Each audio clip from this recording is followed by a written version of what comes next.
इसमें देखिए, जार तो उसको दूर जाना, सब आंखों के आंसू उजले, महादेवी वर्मा।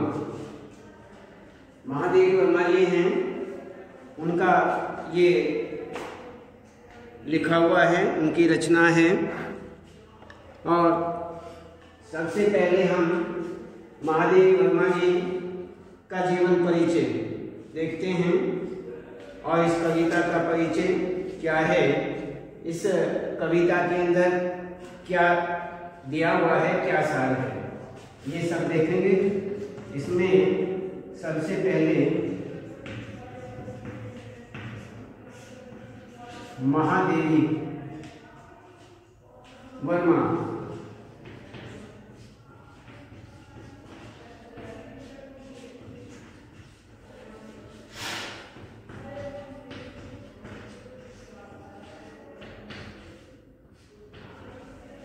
जीवन परिचय।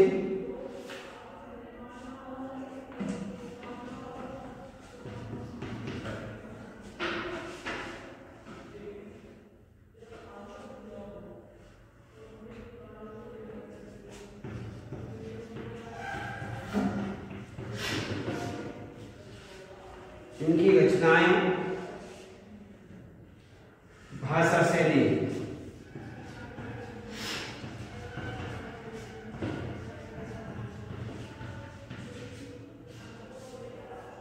इसके बाद कविता का परिचय,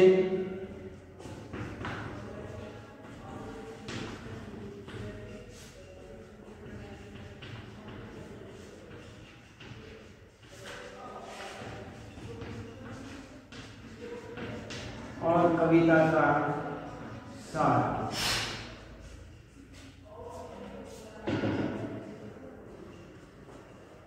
उसके बाद इसमें व्याख्या।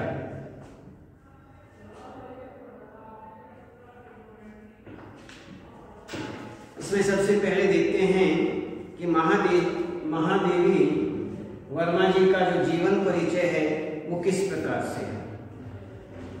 महादेवी वर्मा का जन्म फर्रुखाबाद उत्तर प्रदेश में होली के दिन 1907 ईस्वी में हुआ। इनकी प्रारंभिक शिक्षा मिशन स्कूल इंदौर में हुई, जो इंदौर में मिशन स्कूल है उसमें हुई। और ये केवल 12 वर्ष की थी कि इनका विवाह हो गया। और इस प्रकार विवाह के बाद भी इनका जो अध्ययन है वो चलता रहा। इन्होंने पढ़ाई बंद नहीं की और इनकी पढ़ाई लगातार चलती रही। 1929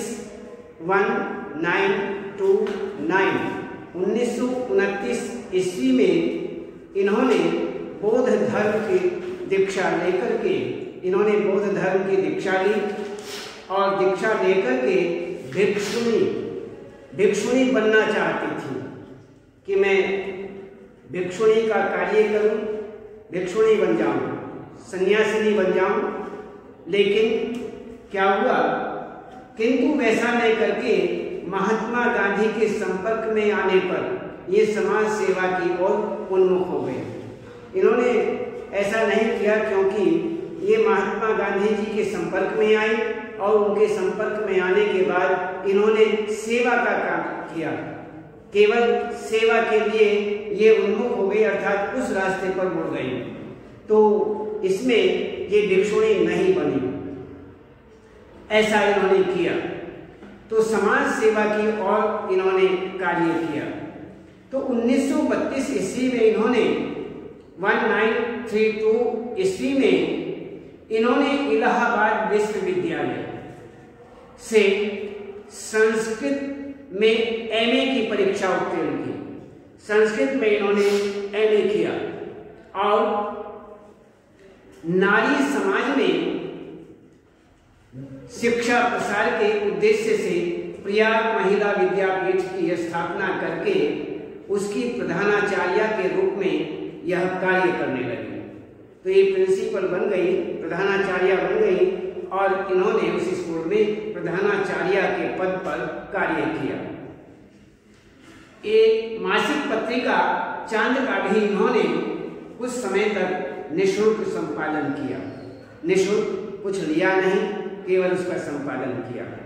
उससे किसी भी प्रकार की इन्होंने फीस जो है वह नहीं ली, पैसे नहीं लिए। 1987 ईस्वी में इनकी मृत्यु हो गई। कहते हैं 1987 ईस्वी में इनका शरीर पूरा हुआ, लगभग 80 वर्ष। 1907 में इनका जन्म हुआ और 1987 में इनकी मृत्यु हो गई। इनका देहावसान हो गया, लगभग ये 80 वर्ष के थे जब इनका शरीर पूरा हुआ। तो महादेवी वर्मा जी का जो कर्म क्षेत्र बहुमुखी बताया जाता है। उनका क्षेत्र जो है, कर्म क्षेत्र जो है, जहां जहां उन्होंने कार्य किए हैं वो चारों तरफ रहा है, बहुमुखी रहा है। इन्हें 1952 ईस्वी में उत्तर प्रदेश की विधान परिषद का सदस्य मनोनीत किया गया। अर्थात ये उत्तर प्रदेश की जो विधान परिषद है उसके सदस्य भी ये नियुक्त किए गए। तो 1954 में ये साहित्य अकादमी की संस्थापक सदस्य बनी। ये संस्था अकादमी की संस्थापक सदस्य बनी और 1960 ईस्वी में इन्हें प्रयाग महिला विद्यापीठ, जो प्रयाग है उसके महिला विद्यापीठ का कुलपति भी बनाया गया। उसके जो सबसे बड़े होते हैं अधिकारी वह बनाए गए और इनमें व्यापक शैक्षिक, साहित्यिक और सामाजिक कार्यों के लिए भारत सरकार ने 1956 ईस्वी में पद्म भूषण तथा 1983 ईस्वी में यामा के लिए इन्हें ज्ञानपीठ पुरस्कार से सम्मानित किया गया।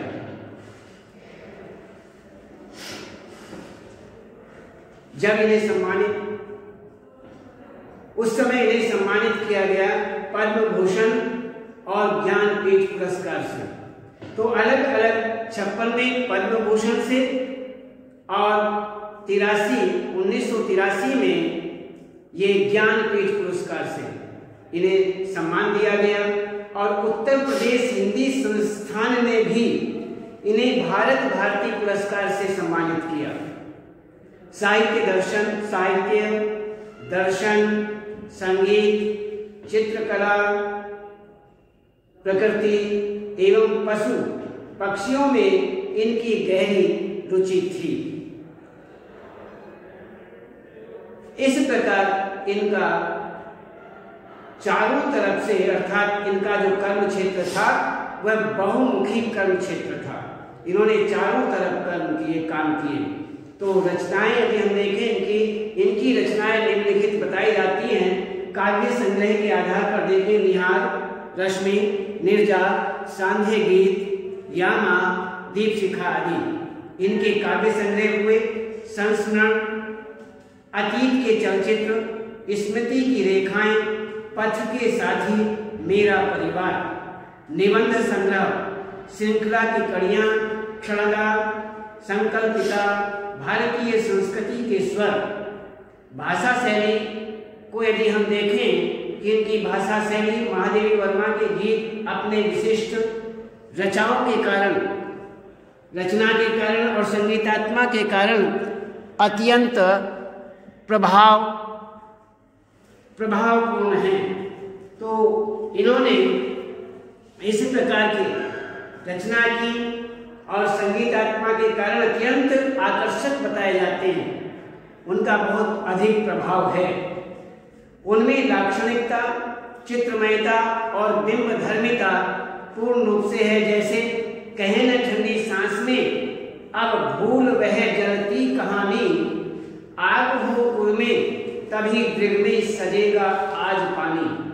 तो इस प्रकार से महादेवी वर्मा जो है उन्होंने नए बिंबों और प्रतीकों के माध्यम से प्रगीत की अभिव्यक्ति की तथा शक्ति का नया विकास किया।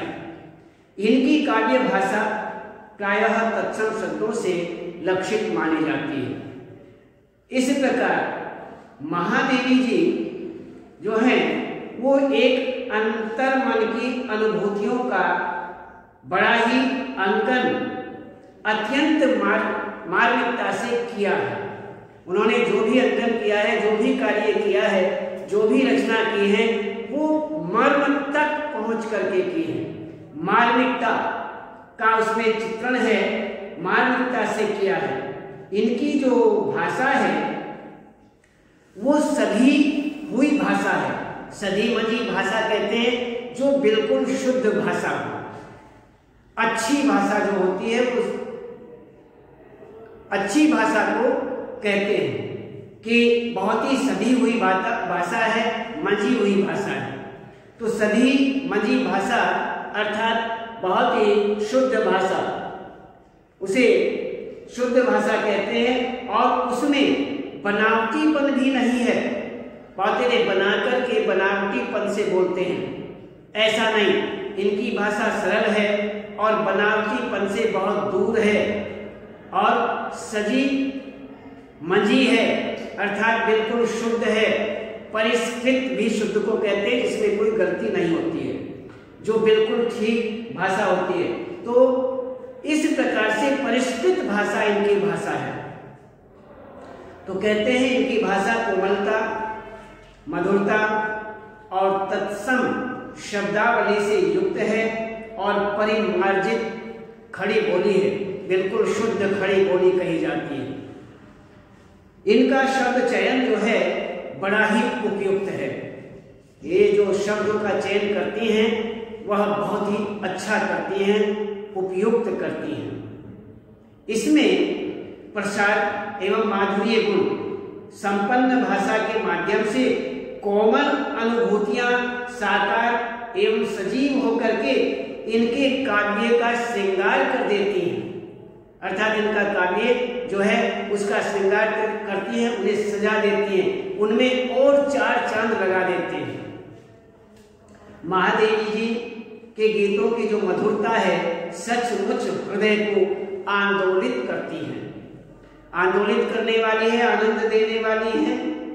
प्रेम और वेदना जन्य, प्रेम से संबंधित और वेदना से पीड़िता से, वेदना से संबंधित अनुभूतियों से झंकृत होने के कारण इन गीतों में एक ऐसी करुणापूर्ण मिठास है, ऐसी करुणापूर्ण मिठास है जो बरबस मन को मुग्ध कर लेती है। इनके जितने भी रचनाएं पढ़ते हैं, काव्य पढ़ते हैं, उनमें आकर्षण है, उनमें बिल्कुल शुद्धता है, उनमें आकर्षण भरा पड़ा है, उनमें वास्तविकता भरी पड़ी है, मार्मिकता तक पहुंचने वाले उसमें भाव व्यक्त हैं। इस प्रकार से इन्होंने अपनी सारी रचनाओं में इस प्रकार प्रेम से संबंधित और अन्य वेदना से संबंधित सभी इन्होंने अपनी रचनाएं अभिव्यक्त की हैं। इस प्रकार से इन्होंने अपनी रचनाएं की। तो महादेवी जी स्वयं अच्छी चित्रकार थी, वह चित्रकार भी थी, इसलिए रंगीन दृश्य बिंबों की योजना करके काव्य को अतिरिक्त सौंदर्य प्रदान इन्होंने किया है, अतिरिक्त सौंदर्य प्रदान किया है, क्योंकि ये एक चित्रकार भी थी।